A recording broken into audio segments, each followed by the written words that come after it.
penyelenggara sholat Idul Fitri ini gabungan dari berbagai macam pihak.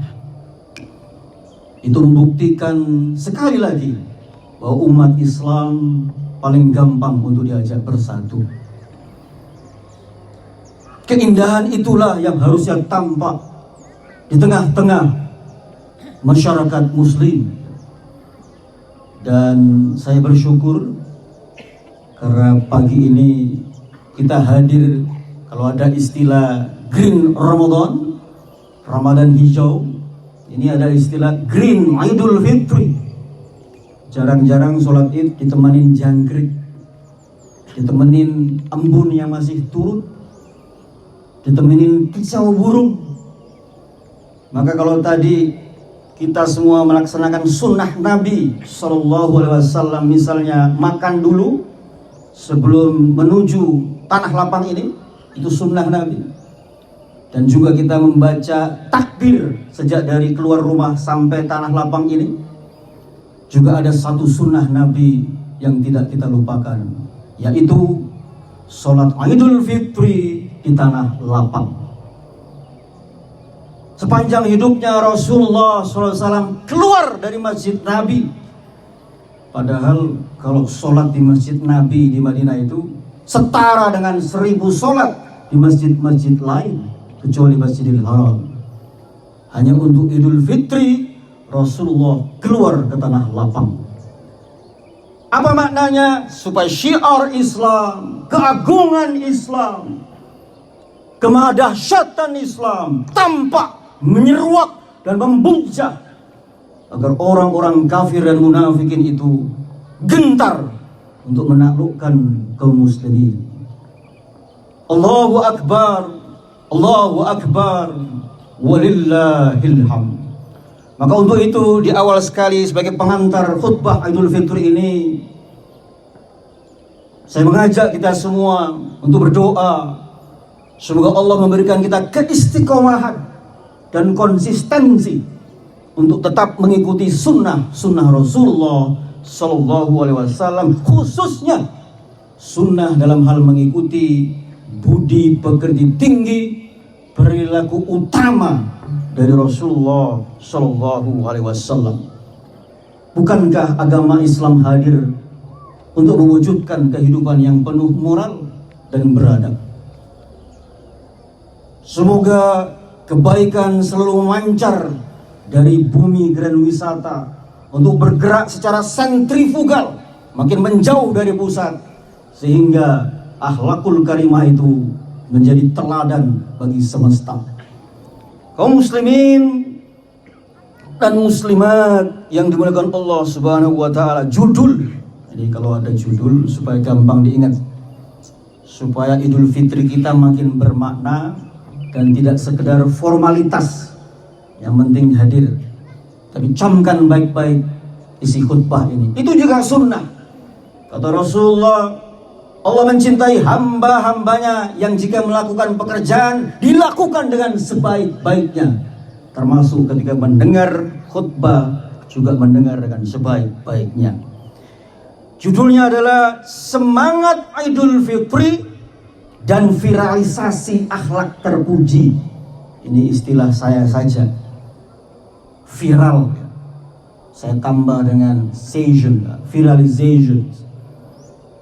Memviruskan akhlak terpuji, agar tidak hanya sikap dan perilaku buruk yang ditampilkan, yang kita tonton di berbagai macam media, tapi kita viralkan akhlak terpuji. Wa innaka la'ala khuluqin azim. Engkau Muhammad sungguh memiliki budi pekerti yang agung. Selama Ramadan mungkin kita pernah mendengar para mubalik mengatakan begini, Rasulullah kalau sholat kakinya sampai bengkak, berdirinya lama. Ayat yang dibaca Al-Baqarah, Ali Imran, An-Nisa, panjang, rukunya panjang, sujudnya panjang. Puasanya apalagi. Sebegitu hebatnya ibadah Rasulullah SAW, tapi Allah tak memujinya. Sebegitu hebatnya Rasulullah memimpin pertempuran Badar, Uhud, dan Khandaq, Allah tak memujinya.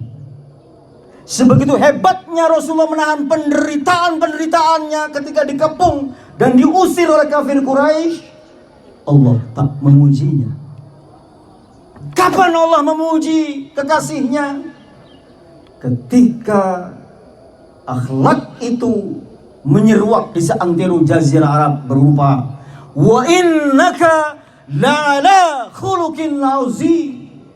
Sungguh engkau Muhammad memiliki budi pekerti yang tinggi, perilaku yang mulia tiada tara. Muhammad dipuji oleh Allah karena akhlaknya, bukan karena ibadahnya, bukan karena ritualnya, bukan karena kemampuannya berperang, tapi karena budi bahasanya. Sebuah negara akan ambruk dan ambyar ketika mengenyahkan pertimbangan-pertimbangan moral dan etika dalam menyusun kebijakan-kebijakannya. Jemaah sekalian, maka dari situ bisa dipahami, kalau kita ingin dipuji oleh Allah, kalau kita ingin diangkat derajatnya oleh Allah, jangan berhenti di ibadah ritual, puasa, sholat, zakat, haji, umroh, dan seterusnya. Tapi tingkatkanlah akhlakul karimah. Itu kalimat kunci yang pertama yang harus kita camkan baik-baik pada kesempatan pagi ini. Bahwa jika kita ingin dipuji oleh Allah, tampilkan perilaku tinggi, perilaku utama, sikap dan jiwa yang penuh dengan pertimbangan-pertimbangan moral dan etika yang baik. Saya akan menggunakan pertanyaan dan jawaban agar mudah untuk disampaikan. Saya akan menjawab sebuah pertanyaan. Apakah benar di negeri ini sudah terjadi kerusakan moral? Karena itu motivasi khutbah ini dimotivasi oleh tanda-tanda adanya kerusakan moral. Yang kedua, apa betul ajaran Islam anti terhadap kesalehan formal, kesalehan casing, bukan kesalehan sinyal atau isi maksud saya. Handphone walaupun mahalnya minta ampun, belasan juta kita beli, casingnya bagus, tapi kalau nggak ada sinyalnya tak bermakna apa-apa. Kesalehan formal, kesalehan bungkus, kesalehan lahiriah tak bermakna apa-apa jika pesan-pesan moral dari ritual yang kita lakukan tak mewujud dalam kehidupan sehari-hari. Hampir semua ibadah, bukan hampir, semua ibadah di dalam Islam selalu memiliki pesan moral. Betul hadirin ya? Semua ibadah apapun itu pasti memiliki pesan moral yang harus diwujudkan. Misalnya, fawailul lil musallin, terkutuklah orang-orang yang sholat. Sepintas ayat ini membingungkan. Udah sholat disumpah-sumpahin, kok yang nggak sholat disumpahin? Apa artinya? Bahwa Islam mengajarkan ritual itu penting tapi tidak cukup, harus disambung dengan melaksanakan pesan-pesan moral dari sholat itu. Apa itu? Jangan pamer dan berpikirlah untuk selalu memperbaiki nasib kaum fakir miskin, kaum muslimin yang terhormat. Puasa juga begitu, ada pesan moralnya. Maka kalau ada di antara kita yang batal puasa atau tidak bisa berpuasa di tahun ini, dendanya adalah atau fidyahnya adalah memberi makan fakir miskin. Bukan disuruh puasa selanjutnya, iya kodok juga ada, tapi memberi makan fakir miskin, pesan moralnya. Demikian pula dengan haji dan umroh. Pendek kata, semua ibadah di dalam Islam mengandung pesan moral. Maka Rasulullah mengatakan, berapa banyak orang yang puasa hanya dapat lapar dan haus. Kenapa? Karena mulutnya comel, mulutnya ceriwis, Barang siapa yang tidak berhenti menyakiti tetangganya, barang siapa yang tidak berhenti membuli, menghardik, menghina sesamanya, gak ada gunanya dia berpuasa dan nahan lapar dan haus. Begitu kata Rasulullah SAW. Kam min shaimin laisa lahu min siyami illa al-ju' wal 'atash. Tak ada gunanya. Artinya ibadah kita akan bermakna jika pesan moralnya terimplementasi dengan baik. Terakhir nanti saya akan menjawab apa yang harus kita lakukan agar semangat Idul Fitri ini tidak bersemangat euforia dan pesta pora, tapi semangat introspeksi, retrospeksi, dan waspada. Saya mulai dengan yang pertama, kaum muslimin dan muslimat yang dimuliakan Allah Subhanahu wa taala. Saya mulai dengan kata kunci yang kedua setelah yang pertama tadi. Apa itu? Kesalehan formal. Yang saya sebut kesalehan formal itu sholat, rajin ke masjid, penting, tapi tidak berhenti di situ. Haji berkali-kali, umroh berkali-kali. Saya dapati ada seorang pejabat umroh berkali-kali. Saya ketemu di depannya Masjidil Haram. Pulang dari tanah air, ketangkap KPK. Seolah-olah ibadah itu untuk penebus dosa. Ini yang saya maksud kesalehan formal, bukan kesalehan substantif yang saya sebut di awal tadi. Kesalehan formal, kesalehan casing, kesalehan lahiriah tidak otomatis menjamin ketinggian akhlak.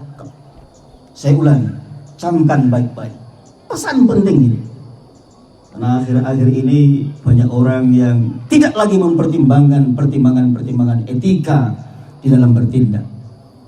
Kesalehan formal tidak menjamin ketinggian akhlak. Apakah ada faktanya?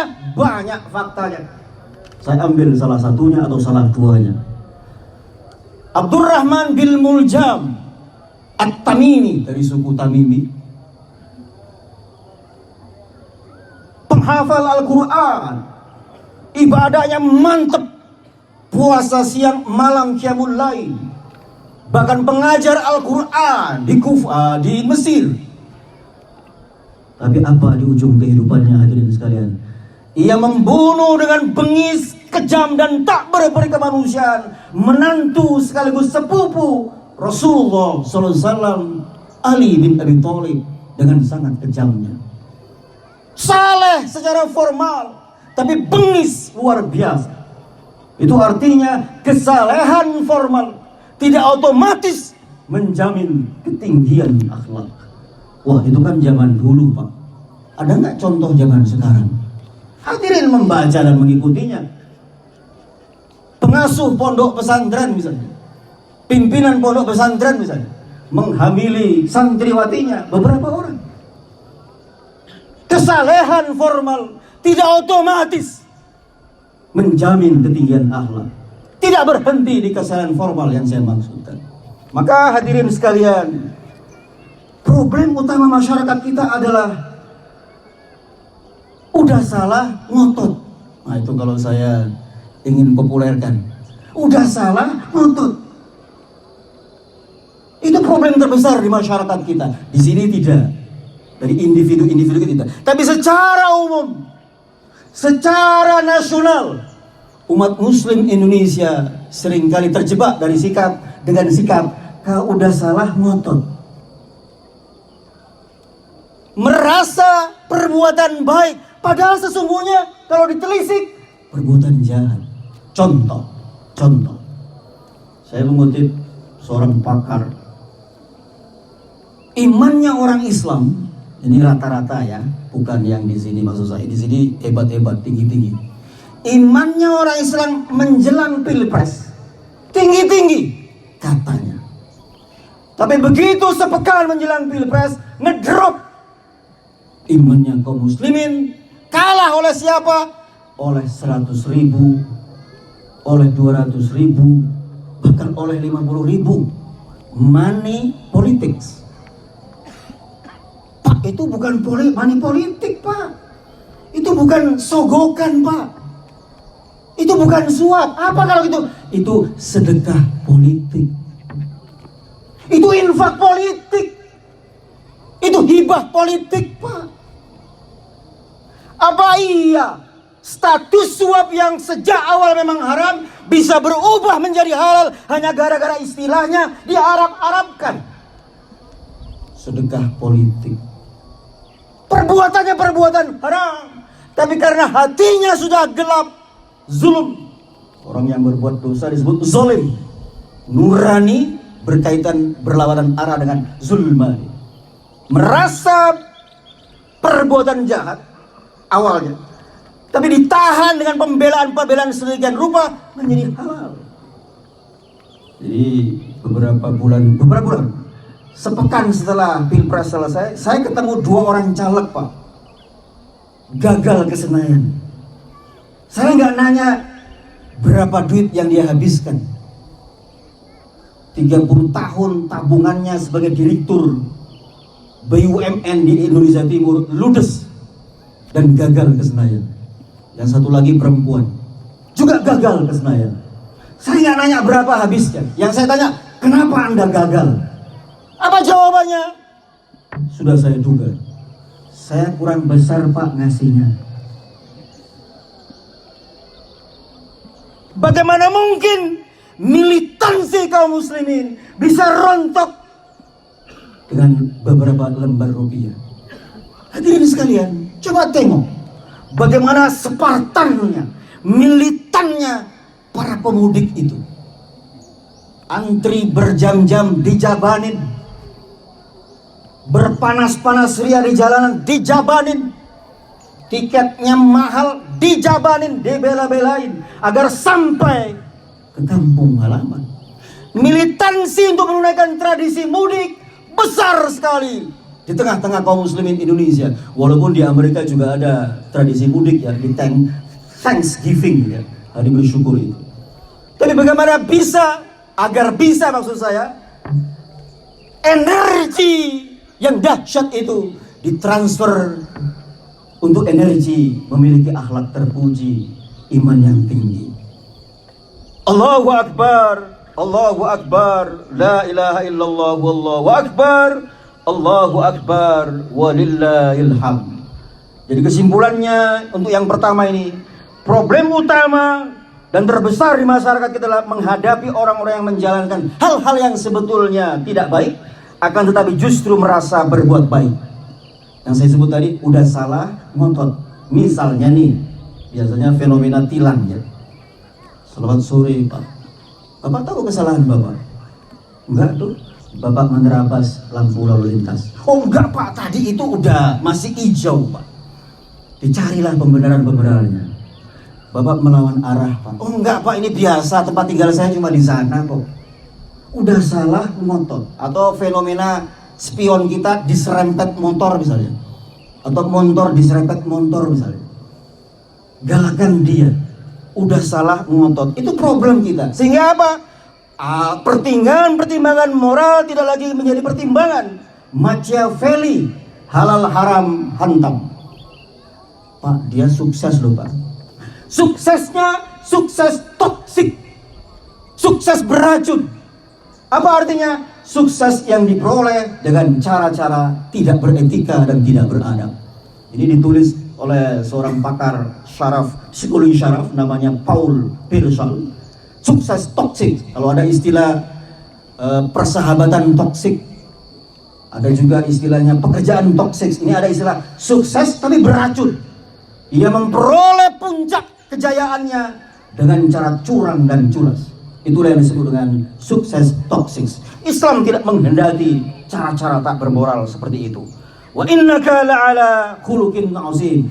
Jika ada manusia yang perbuatannya jelas-jelas jahat tapi merasa berbuat baik, kalau sudah sampai stadium itu sudah stadium parah. Dan itulah yang disebut dengan spiritual bankruptcy, kebangkrutan spiritual. Bangkrut habis-habisan. Apa dasarnya? Kaum muslimin yang terhormat, Al-Kahfi 103 dan 104. Qul hal nunabbiukum bil akhsarina amala alladzina dhalla sa'yuhum wa hum annahum yuhsinuna sun'a. Wahai Muhammad, maukah kami kabarkan, kata Allah, orang-orang yang paling merugi perbuatannya di muka bumi ini? Orang-orang yang paling sia-sia perbuatannya, masih merasa perbuatannya baik, padahal sesungguhnya yang dia kerjakanlah perbuatan jahat. Surah Kahfi, Al-Kahfi ayat 103 dan 104. Poin pertama sudah saya jawab. Saya masuk ke poin kedua tentang apakah ada bukti bahwa Islam anti kesalahan formal, tidak setuju dengan kesalahan formal, tidak berhenti di kesalahan formal. Banyak dasarnya. Salah satunya adalah Al-Baqarah 177. Apa kata Allah? A'udzu billahi minasyaitonir rajim. Laisal birra an tuwallu wujuhakum qibala al-masyriqi wal maghribi walakinnal birra man amana billahi wal yawmil akhir wal malaikati wal kitabi wan nabiyyin wa atal mala ala hubbihi dzawil qurba wal yatama wal masakin wa ibnas sabil. Kata Allah, bukanlah kebajikan jika engkau menghadap timur dan barat. Sholat maksudnya. Kalau kita menghadap barat karena ada di wilayah baratnya Ka'bah. Tapi bagaimana teman-teman kita di Afrika maupun Eropa Timur? Pasti menghadap timur. Kebajikan itu bukan menghadapkan ke barat atau timur, bukan berhenti di sholat. Tapi kebajikan, kata Allah, adalah sangat operasional. Apa itu? Mengimani Allah, hari akhirat, malaikat-malaikatnya, kitab-kitabnya dan nabi-nabinya, dan membelanjakan harta, ini yang penting, dan membelanjakan harta yang kamu cintai. Wa'atal mala ala hubbihi, yang kamu cintai. Jadi bukan pakaian bekas, ya, sepatu bekas atau yang bekas-bekas, yang kamu cintai. Kepada siapa? Kerabat dekat, anak yatim, fakir miskin, orang-orang yang minta-minta, wasailina wa firriqab, dan orang-orang yang untuk dipakai untuk memerdekakan budak. Wassabirina fil ba'sa'i wal dharra wa hinal ba's. Termasuk juga orang-orang yang bertakwa itu adalah orang-orang yang tabah menghadapi penderitaan dan kesulitan hidup. Itu satu buktinya bahwa Islam sangat anti kepada kesalehan formal. Tidak berhenti maksud saya di kesalehan formal, tapi dilanjutkan dengan mengisi hidup dengan sikap-sikap terpuji. Adakah yang lain buktinya? Ada. Surah Al-Hajj ayat 37. La yanalallaha luhumuha wala dima'uha walakin yanaluhu taqwa minkum. Kalau Idul Kurban datang, kata Allah, daging kurban dan darahnya tidak sampai kepada Allah. Apa yang sampai kepada Allah? Takwamu, takwa kalian, takwa minkum. Dua. Islam sangat anti kepada kesalehan formal. Ada lagi yang ketiga? Ada. Surah Al-A'raf ayat yang ke-26. Walibasut taqwa dzalika khair. Dan pakaian takwa itu, itulah yang lebih baik. Untuk ini saya pengen mengoreksi. Pak, itu baju koko ya? Baju koko itu yang dipakai hadirin ini, baju koko. Lalu orang-orang Tanah Abang menyebutnya baju takwa. Inspirasinya dari sini mungkin ya, karena maklum kalau pedagang kan orientasinya untung. Ini biar banyak orang Islam beli, kasih nama aja baju takwa. Memang ada istilahnya di Al-Quran, walibasut takwa dzalika khair. Pakaian takwa itu yang lebih penting. Ya bani Adam, qad anzalna alaikum yuwari sawadikum warisha. Kami tunjukkan kepadamu pakaian sebagai penutup aurat. Saya ulangi, sebagai penutup aurat dan perhiasan. Tapi pakaian takwa itulah yang lebih penting. Jadi kalau pakaian fungsinya satu atau dua, menutup aurat dan sebagai perhiasan, supaya tampak sopan, supaya tampak elegan ya.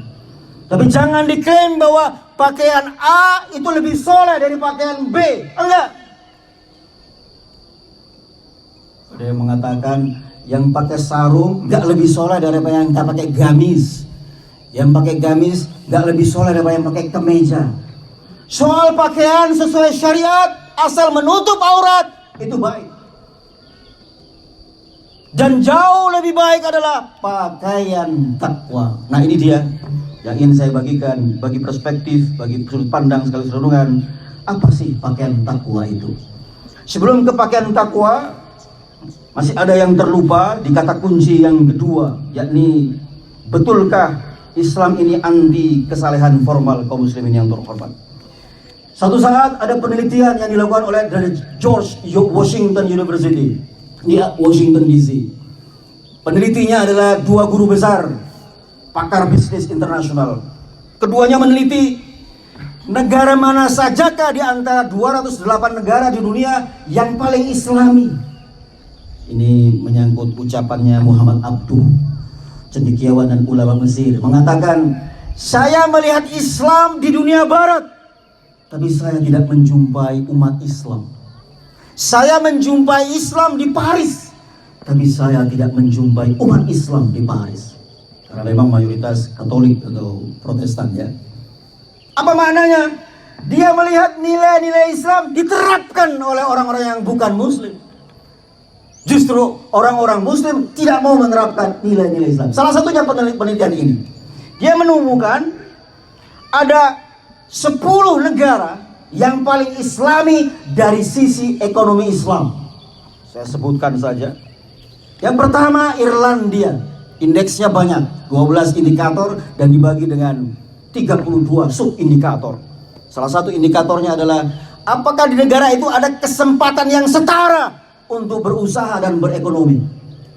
Tidak lantaran dekat dengan pejabat atau penguasa, bisnisnya moncer. Tapi kalau nggak dekat dengan pejabat, bisnisnya lesu. Ukuran yang keduanya yang salah satunya adalah apakah betul ada pemberantasan kemiskinan di sana atau angka korupsinya rendah. Tersebutlah 10 negara yang paling Islami, indeks Islami namanya, an Economic Islamicity Index. Irlandia nomor 1, Denmark, Luxembourg, ini top 10-nya ya, Swedia, Inggris, New Zealand, Singapura nomor 7, Finlandia, Norwegia dan Belgia. 10 besar, tak satu pun berasal dari negara-negara dunia Islam. Anggota OKI yang 56 negara itu, yang mayoritas penduduknya Muslim. Masih mending kita tertolong oleh siapa? Malaysia di ranking 33, Kuwait 42, Uni Emirat Arab yang terkenal maju dan mewah, yang dikenal dengan serba di sana, gedung tertinggi, hotel termewah, makanan termahal ada semua di sana, ranking 64. Turki ranking 71 sebagai negara yang paling Islami. Saudi Arabia, tempat Madinah dan Ka'bah ada di sana, ranking 91. Qatar yang kaya itu juga 111. Berapakah nomor Indonesia? 104 dari 208 negara sebagai negara yang ekonominya berdasarkan prinsip-prinsip Islam. Mengapa demikian? Salah satu penyebabnya dari sekian banyak penyebab adalah kesalehannya masih sebatas kesalehan formal. Saya singgung sedikit soal istilah syariah. Ada beberapa kawan mengeluh soal bank syariah. Oh iya Pak, istilahnya banyak, mudharabah. Tapi bunganya lebih tinggi dari bank konvensional. Ada hotel syariah, hanya kaligrafi yang ada di situ, petunjuk Ka'bah, petunjuk kiblat misalnya. Tapi pelayannya juga pelayan yang judes-judes.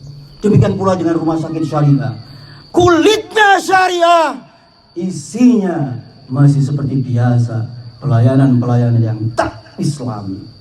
Allahu Akbar, Allahu Akbar, walillahil hamd. Terakhir, kaum muslimin yang terhormat, sebelum kesimpulan, pakaian takwa itu isinya apa saja, bahannya apa saja.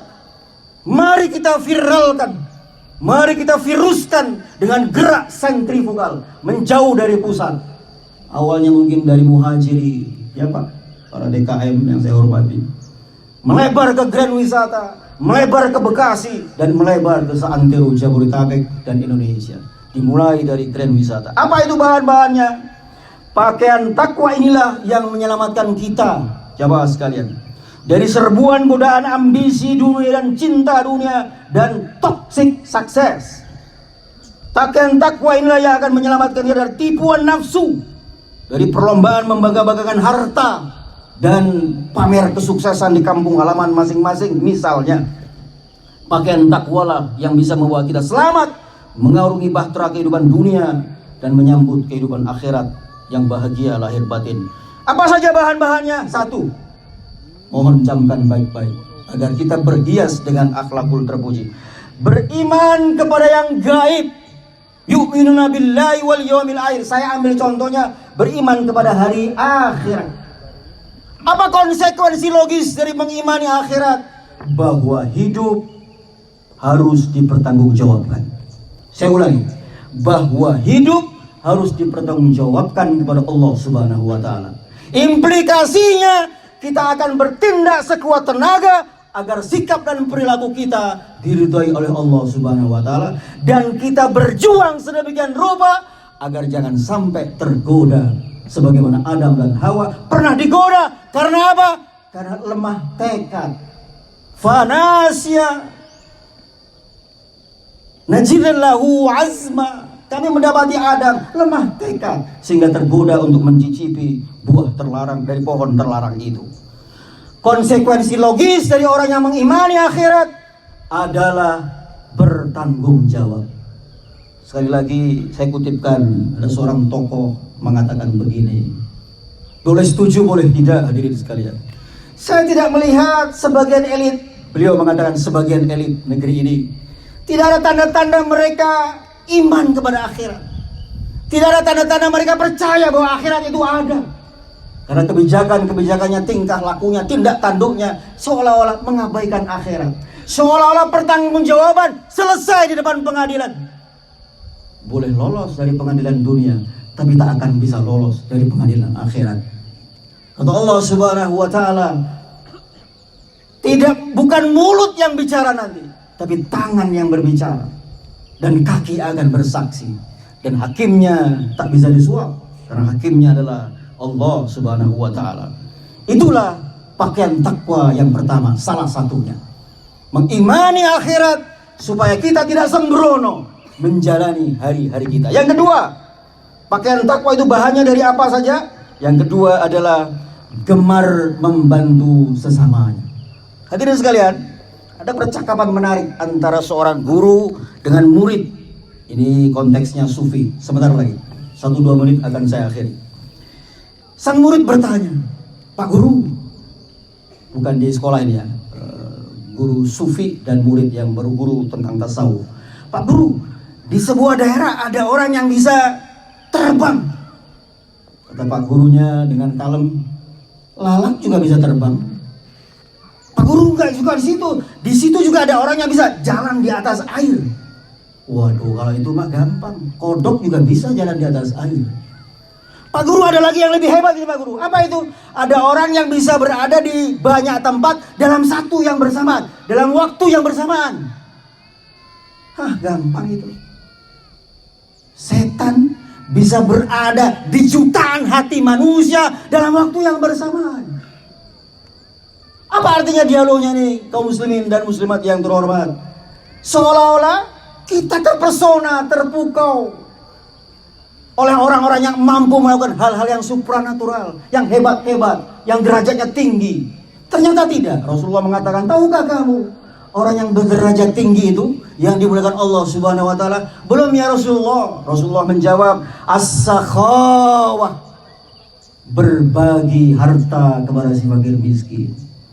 Kaum muslimin yang terhormat, satu saat Abu Thalha, konglomeratnya Madinah, turun surah Ali Imran yang mengatakan, lan tanalul birra hatta tunfiqu mimma tuhibbun. Kamu belum berbuat baik, kamu belum mendapatkan kebaikan sebelum membelanjakan harta yang paling kamu cintai di jalan Allah. Abu Thalha gelisah. Dia pikir-pikir, dia inventarisir, harta apa sih yang saya cintai? Ternyata ketemu. Apa harta yang paling dia cintai?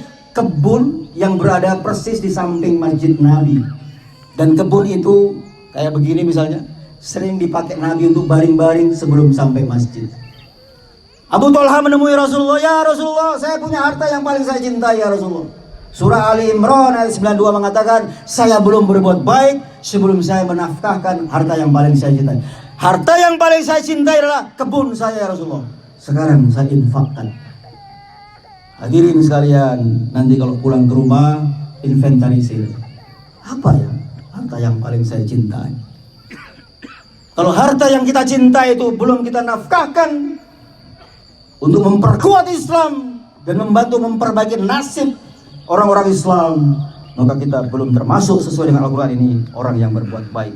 Allahu Akbar, Allahu Akbar, walillahil hamd. Akhirnya, sebagai kesimpulan, kaum muslimin yang terhormat, betapa pentingnya akhlakul karimah untuk kita viralkan, agar kita tidak terpukau, terjebak dengan tampilan-tampilan lahiriah dan formal. Setelah yang sudah saya utarakan di awal tadi, saya menutup kesimpulan ini dengan sebuah ilustrasi sederhana. Terjadi di kampung Melayu. Ini kaitannya dengan kesalehan formal. Musim banjir datang. Salah seorang kepala keluarga seperti biasa akan mengikuti prosesi evakuasi pakai kapal karet. Dan dia punya kebiasaan memeluk Al-Quran. Dibungkus plastik dulu, dipeluk Al-Quran. Dievakuasi oleh petugas, turun ke perahu karet dari rumahnya lantai 2 yang sudah dikepung banjir di kampung Melayu. Terpeleset, tiba-tiba dia terjungkal dari perahu karet, terbawa arus banjir. Qurannya yang dia peluk sejak tadi terlepas. Dia gapai sebisa-bisanya, tak tergapai. Sekali digapai, lepas lagi, digapai, lepas lagi, karena kerasnya banjir dan hujan deras. Esok pagi, warga sekitar menemukan dia tewas di pintu air Manggarai. Heboh seantero kampung maksud saya. Matinya mati bagus ya, memeluk Al-Quran. Dia mati dalam jihad karena Al-Quran dia dalam pelukannya. Seantero kampung berpekan-pekan suara itu terdengar di seantero kampung. Sampai-sampai istrinya bingung. Saya bingung ya, kenapa orang kampung membicarakan suami saya yang mati memeluk Quran. Dianggapnya mati hebat, mati heroik, mati dalam jihad. Kamu tahu gak, kata si istri, suami saya itu punya kebiasaan. Kalau habis terima gaji, uangnya ditaruh di sela-sela Al-Quran. Apakah dia mati membela Al-Quran atau membela gajinya? Kaum muslimin yang terhormat, kesalehan formal benar-benar tidak diajarkan di dalam Islam. Kesalehan substansial itulah, kesalehan hakiki itulah yang sangat dipentingkan di dalam ajaran Islam. Sholat ya, puasa ya, haji ya, umrah ya, tapi akhlakul karimah makin tinggi dan makin mulia. Mari kita berdoa agar sholat Idul Fitri kita diberkahi oleh Allah Subhanahu wa taala. Innallaha wa malaikatahu yusholluna 'alan nabi ya ayyuhalladzina amanu shallu 'alaihi wa sallimu taslima. Allahumma shalli ala Muhammad wa ala ali Muhammad. Allahumma ighfir lil muslimina wal muslimat wal mu'minin wal mu'minat al ahya minhum wal amwat. Rabbi ighfir lana wa li walidina warhamhum kama rabbawna shighara. Allahumma ya Allah, ampunkan semua dosa-dosa kami, yang kecil, yang besar, yang kami sengaja maupun yang tak kami sengaja. Ampuni pula dosa semua orang tua kami yang hadir di tempat ini, baik yang telah mendahului kami maupun yang masih hidup. Sayangilah kedua orang tua kami sebagaimana keduanya telah mendidik kami sejak kami dalam buayan. Rabbana zalamna anfusana wa illam taghfir lana wa tarhamna lanakunanna minal khasirin. Rabbana la tuzigh qulubana ba'da idh hadaytana wa hab lana min ladunka rahmah innaka antal wahhab. Rabbana hab lana min azwajina wa dhurriyyatina qurrata a'yun waj'alna lil muttaqina imama. Wahai Allah, anugerahkan kepada kami pasangan-pasangan hidup anak-anak keturunan kami yang menjadi penyejuk mata kami. Rabbana atina min ladunka rahmah wa hayyi' lana min amrina rasyada. Ya Allah yang maha suci dan maha tinggi, inilah amal-amal kami. Terimalah puasa kami, tarawih kami, tadarus kami, infak kami, sedekah kami, zakat kami, dan ibadah-ibadah lainnya. Rabbana taqabbal du'a. Rabbana atina fid dunya hasanah wa fil akhirati hasanah wa qina adzabannar.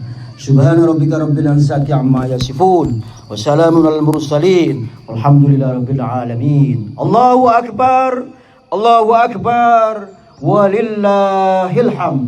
Nasrun minallah wa fadlun qarib. Assalamualaikum warahmatullahi wabarakatuh.